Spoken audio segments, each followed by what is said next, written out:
Hey everyone, Tactics here, and we're getting closer and closer to Season 3's launch, so it's probably about time we revisited these 6 tank specs, talked about what's changed for them over the past few weeks since we discussed them last, and then take a look at how they stack up against each other and who I think is going to be the strongest, specifically in Mythic Plus content. I might mention Raid here or there, but this is going to be focused on Mythic Plus content, and also talk about what spec I actually plan to main going into the patch, since I've had a lot of questions about that. Caveat here, I am recording this video on October 24th, so no PTR builds after that date are going to be taken into account in the discussion here. This is a little earlier than I would usually like to make a video such as this one, just because I want it to be as up-to-date and relevant to patch launch day as possible, but this time around that is actually not an option for me because I'm going to be heading down to BlizzCon, actually.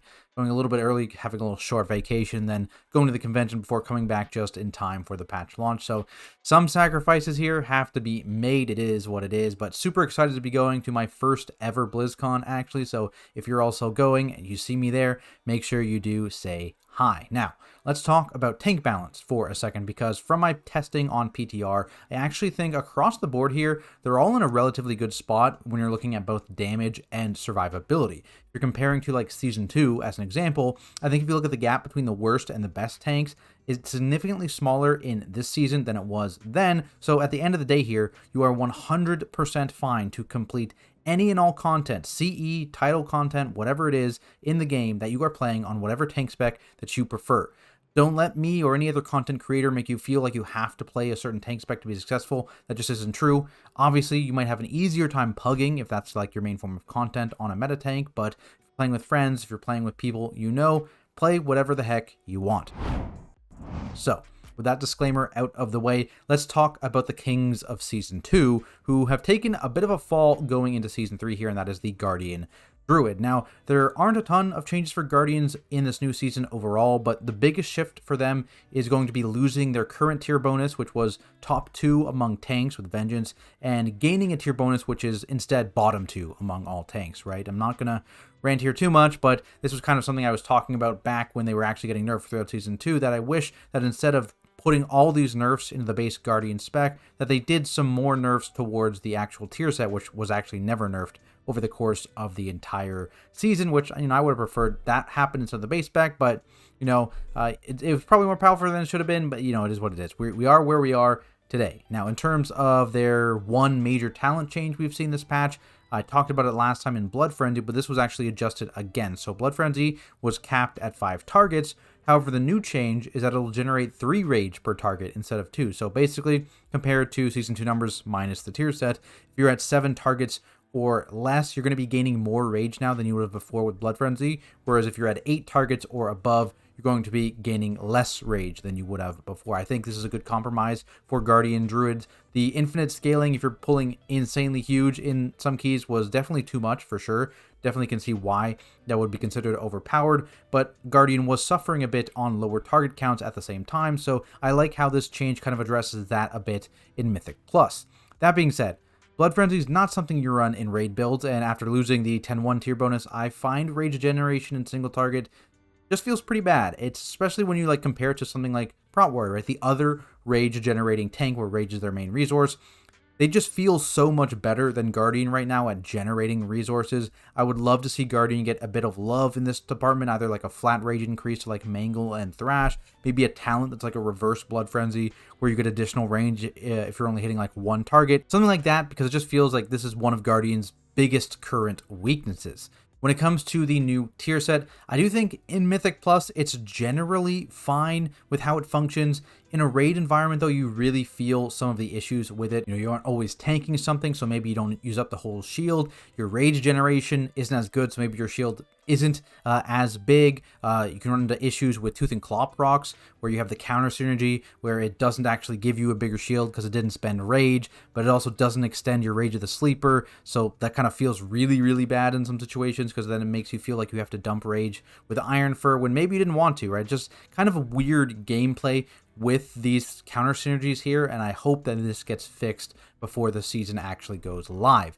Outside of that, potentially a change that I would like to see to the tier set to address my first issue is maybe just have it use all the remaining damage or whatever it is on the expiration of the 45-second buff. That would basically fix that problem in raid where maybe, you use Rage of the Sleeper shortly before a taunt off, you swap, and maybe you're not tanking anything for like 30 seconds and there's not enough time to actually break your shield.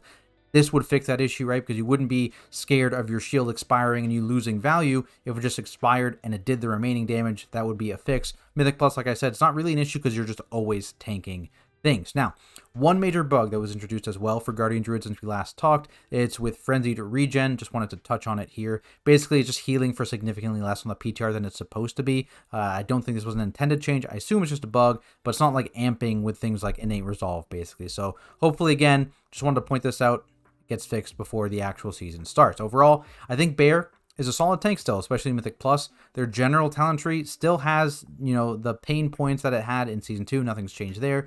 Mark of the Wild, though, remains one of the best buffs in the game, so if you're the one bringing it as a Guardian Druid, that's a lot of value.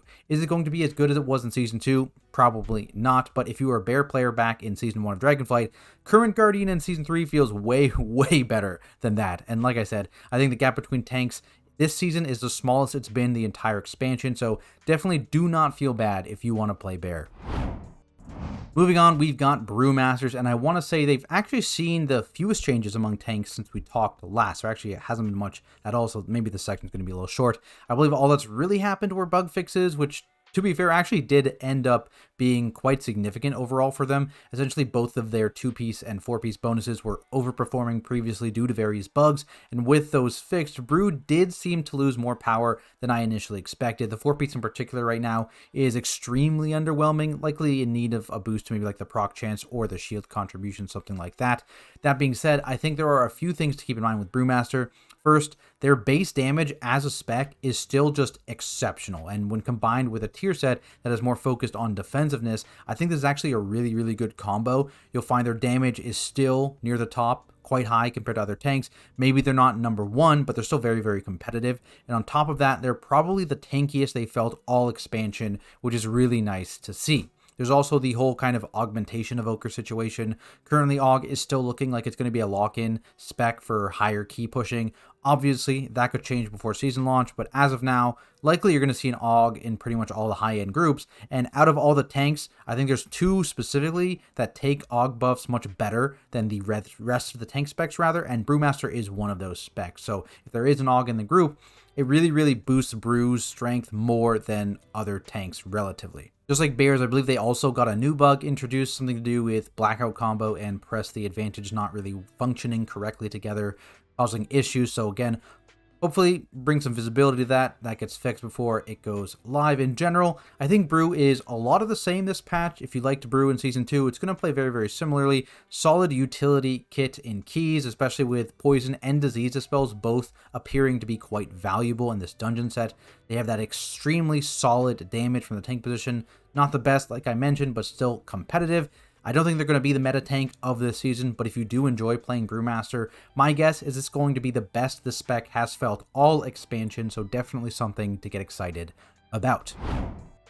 That brings us to what I think is going to be my sleeper pick this season, Protection Warriors. These guys have been pretty sneaky since they fell out of favor in Season 1, getting buff after buff after buff through the second season, and then their new tier set giving them a whopping 14% essentially just passive DR, but also giving them a ton of single target and priority damage, either the best or second best among all tanks in this category, plus a bunch of CDR for AoE things. And while you might be saying, hey, their AoE damage isn't as good as some of the other tanks on this list, I would argue that in a lot of situations, having high priority damage and single target damage to shorten boss fights and pulls is a pretty significant upside, especially from the tank position, and probably the most underrated damage upside a spec can have in Mythic Plus because it doesn't really show up on your overall, right? Where you're comparing your big overall bar to everyone else's, right? That isn't going to show up, but it's still extremely important, especially when you're considering how much time has a spec actually saved with their damage output.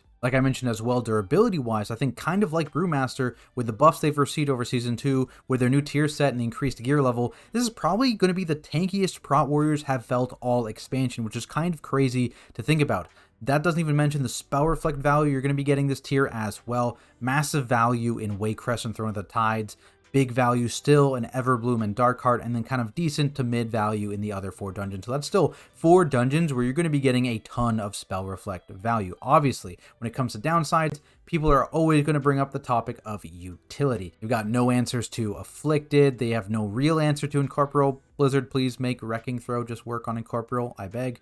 But honestly, I think the issues here are definitely more pug problems. So if you're a big pug player, maybe Warrior's not going to be the best option. But if you look at something like Guardian in Season 2 as an example, they did have answers to Afflicted, they did have answers to Incorporeal, but top Guardians didn't take Hibernate on Incorp weeks. Top Guardians outside of Nell Slayer didn't take Poison Dispel to deal with Afflicted, right? Not being able to handle these affixes in a coordinated group isn't a big deal at all. You'll just get someone else to do it. So I don't think that really is a slight against them in terms of potentially being a meta spec. That being said, I think what will hurt Prot Warriors specifically in this season is that compared to the next 3 tanks we're going to talk about, their mob control is extremely lacking, and I think that is going to be a much bigger deal this season than it was in Season 2. There's a lot more ranged mobs, there's a lot more spam casters, and that kind of in general means a lot more interrupts that need to go out, and Warriors are just going to kind of fall behind when it comes to tools that can actually handle those things. With all that in mind, I still think this is going to be a very, very good season to play Prot Warrior. As I said, they're my sleeper pick. I think they're a lot stronger overall than many people are giving them credit for. Personally, I think they're a lot of fun to play this season with, all the stat increase from 39 eye levels and having the big CDR on Thunderous Roar and the juiced up shield slams in single target. Next up, we've got Blood DKs, and let me tell you, those 11 damage buffs over the course of the expansion have finally paid off because Blood is on the upper end of tank damage instead of being a laughingstock. Now, a large reason for that is due to their new tier bonus, which did receive a stealth change shortly after I recorded my previous tank video, so appreciate all you guys shouting that out in the comments. But basically, the proc chance on the tier bonus now scales with runic power spent, leading to a significant increase in uptime in both Raid and Mythic Plus, and I think in Keys it's kind of shot up to like pretty close to 80% uptime, which is kind of wild. This basically means you now have that reliable additional DR on priority targets specifically on top of the already massive damage benefits. So now it does actually help with one of Blood's major weaknesses, which is just getting outright one-shot. You can always apply this to the target you're afraid of potentially one-shotting you, and that really, really helps with that.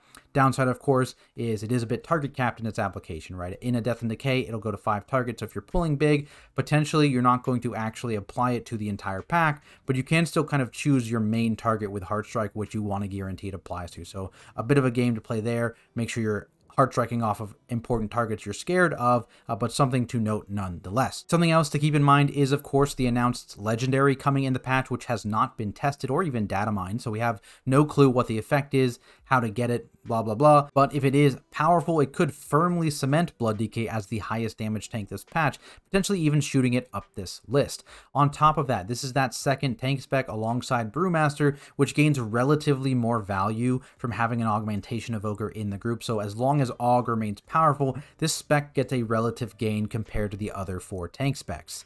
DKs are kind of in a similar boat as Warriors when it comes to utility. Grips give them a lot more control over caster and ranged mobs, so that is one thing they have. It's looking very valuable, like I mentioned previously. On top of that, Control Undead is kind of making a reappearance this season. Value in Black Rook Hold, value in Ataldasar, so nice to see a little bump there from this ability for DKs. Overall, I don't think DKs have had a ton of time to shine so far this expansion, but with an extremely powerful tier set bonus and a legendary that no other tank spec can use, I think they are currently very close to being the top tank, and I would not be surprised if things turned out in their favor once the season is full swing and they end up being at the top of this list.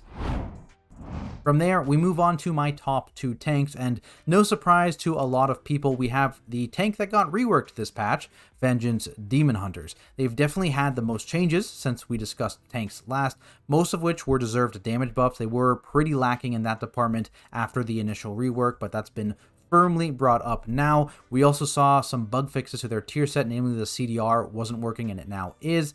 So some talent positioning adjustments. We saw a 2-second increase to the duration of Sigil of Flame, and very significantly, we saw some impactful adjustments to Fiery Brand. So now like ticks and can spread every second if you have that talent instead of every 2 seconds. The overall duration got a 2-second bump, and while that might not seem like a big number, it actually means that you can fit a second cast of Immolation Aura to extend it within the first Fiery Brand. So it's actually much bigger than it seems. With all this said and done, I do still think Vengeance single target is a bit lacking. Probably the worst of all tanks in Mythic Plus build if you don't consider Chaos Brand. Obviously, that raid buff on its own is kind of a massive amount of damage in a magic heavy comp if you're the one specifically bringing it, so keep that in mind. But if you're just looking at the tank spec on its own, I do think it's on the lower end. When it comes to AoE though, absolutely cranking. This spec probably the highest out of all tanks currently, and honestly, I would not be surprised if we actually saw some AoE damage nerfs coming Vengeance's way, because it does feel like the spec was a bit overbuffed with those buffs coming in at the same time as those pretty significant bug fixes. Damage aside, I've been harping on mob control, and Vengeance has skyrocketed to the top of that category. Double sigils, really strong, especially with that 8-second duration silent sigil. That is a lot of caster lockdown. If you're able to group up a bunch of casters in one spot, no other tank can really do this. They basically just become regular mobs for 20 plus seconds if you factor in individual kicks as well, and that can 100% enable pulls that no other tank can. So if this becomes relevant, this is a huge plus for Vengeance. You also now have access to chains with a single point investment. Instead of it being all the way off to one side of the talent tree. You're not necessarily always going to take chains, but if you need some more control, some more stops, this is 1 point away. It's not like it's super far away, so it's something you can easily get. Also, CDR on sigils, something you can easily get as well if you want that, and just absolutely churn out stops and silences and damage. There's just a lot going on here with the sigil stuff, which is really cool to see. Durability wise, once you get rolling in packs with like a few stacks of the Frailty from Soul Crush, Sigil of Flame for like parry, and the tier set building up, DHs, they're just insanely tanky. The main downside for them is that ramp time, right? You need to plan how you're getting into every pack. You're probably going to see a lot of Vengeance Demon Hunters jump into packs and instantly die. That's still going to be a thing. It's been a thing for a while, but it's still a weakness they have. So you need to make sure you're planning all that stuff. And if you ever do lose uptime for any reason, you either usually need to commit something large to get back into the pack, or you just need to kite for the rest of the pack, and that kind of hurts their damage output, right? On top of that, Havoc is looking very strong right now, and well, that isn't a tank spec. Because there's a lot of overlap with what those two specs bring in terms of their utility outside of sigils, the Chaos Brand, that kind of thing, it's unfortunately very relevant, especially if you're talking about what the meta is going to look like. If Havoc is just the best DPS spec in the game, it's going to get slotted in, and while that doesn't make it impossible for you to also slot in Vengeance, it certainly hurts the value of them a decent bit, especially like I said in the single target department, where Chaos Brand is kind of holding them afloat. If that's now being brought by a Havoc, all of a sudden that is just kind of losing out to other tanks. That being said, if you're a Vengeance Demon Hunter player, you've got to be feeling quite good about this patch. You've got a nice rework, and historically, rework specs have been quite powerful, with Vengeance currently on the PTR being no exception. The spec itself is just super fun to play as well. If you're looking for a main this season and you're even slightly considering Vengeance, I'd 100% recommend it. You have so many tools, and like I said, in AoE, you're just absolutely pumping. Combine that with the insane mob control, which I think is going to be quite important this season, and it's looking like a top pick. But like I said, with the current strength of Havoc and the lack of single target, I couldn't quite justify giving them the top spot on my list. Instead, that spot goes to the king of kicks, Protection Paladins. If you're looking to lock down 1 to 2 caster mobs, no one does it quite like Paladins, though as I mentioned in the previous section, Vengeance has certainly surpassed them when it comes to locking down larger groups of casters. When it comes to damage, I'd give Paladin the slight edge in single target, and while it likely won't hit the same overalls as Vengeance due to their current AoE advantage, I don't think their AoE damage is too far off, particularly if you're playing around your Empowered Consecrate. Well, and let's talk about that since I mentioned it. Yes, the tier set still feels bad to play around. We're not a fan of the Consecrate Focus tier bonus, but it is what it is, right? Here we are at the end of the day. Numbers-wise, the set is quite strong, if you play around it, particularly when you overlap CDs like Divine Toll with your Empowered Consecrate. You get a bunch of bonuses there from the tier set. It's a lot of damage. It's quite powerful. Since we talked last as well, a decent number of the bugs have been squashed with this set. However, of course, that classic Consecrate bug that's existed for I don't even know how long, it still happens, so, you know, that's not great. You can't talk about Paladins without mentioning their insane utility kit, of course. Freedom has a bunch of uses this season. Like I mentioned earlier, Poison and Diseases spells also pretty big. Spell warding, there's always boss fights or something where you can use this on your squishier players and, you know, it instantly saves them. 1 minute sack, right? And will a spec like Holy Paladin, for example, that was strong in Season 2, can bring almost everything that I just mentioned. This spec has just kind of taken nerf after nerf after nerf on the PTR, and maybe it is still the best healer in keys. I'm not a huge healer guy. You know, maybe I'm wrong about that. If that's the case, maybe Vengeance can shoot up a little bit, maybe half a catch of nerf, whatever it is, that could move them up. But currently, I think it's a toss-up at best what healer you're going to be running, which means that if you do want to actually bring the utility that a Paladin brings, plus, of course, Devotion Aura, which I didn't mention, from another slot, I think Prot is going to be the best option with current tuning. On top of that, I think something I maybe haven't mentioned yet is the prevalence of bleed effects in dungeons this season, and Prop Paladin I think is by far the best tank at dealing with those, thanks to Bubble Taunt, thanks to maybe Bop plus Taunt in single target situations like bosses, or even just being able to be a dwarf, which, you know, Demon Hunters can't do. All very, very relevant and useful for dealing with bleed effects. Overall, I just think the Paladin package is extremely strong in Mythic Plus. The numbers are also there, and with the number of casters in the Mythic Plus pool and having the additional interrupts to locking them down being very, very important, I think that kind of pushes Prot over the edge. You combine that with the Strength of Havoc, potentially keeping Vengeance down, and I think Prot Paladins are my top tank for keys moving into Season 3. So, that is the rundown on tanks. Now, what am I going to be playing? I think it's important to note here, my choice at the start of the raid tier is always going to be more raid focused because I am in a Hall of Fame guild, so raiding's going to take priority for me, and given the power of the upgrade system, it doesn't really seem too hard for me to, you know, gear up a new character a month into the season if a certain meta develops in keys and I need a new tank character. That being said, I'm going to have 2 characters ready to go off the bat, and those are going to be the prots, so Protection Warrior and Protection Paladin. Likely going to be maining the Paladin for that spell warding value in raid, plus needing 2 Paladins for Devo and Red Aura, but I will 100% be keeping my eyes on both Blood and Vengeance though, because like I said, I would not be surprised to see either of these specs take the top spot over Paladins when it comes to keys. Maybe the Blood Legendary is insane, maybe Havoc gets nerfed, maybe Holy Paladin is still on top, who knows, all those things could change how Paladin stands, Prop Paladin stands rather, but you know, we'll have to just kind of wait and see what the season has in store. But that is it for this video, guys. I'd love to know what you all plan on maining in the new season. What are you looking forward to the most? Let me know down in the comments below. Also, with the season so close, don't forget, I'm going to be dropping my Mythic Plus guides for all 8 dungeons. I'm going to be dropping raid guides for normal, heroic, and mythic difficulty. So make sure you're subscribed to the channel with notifications on so you know when those get posted. To my Patreon supporters, thank you guys so much. I appreciate each and every one of you. Otherwise, thanks everyone for watching, and I'll see you all in the next video.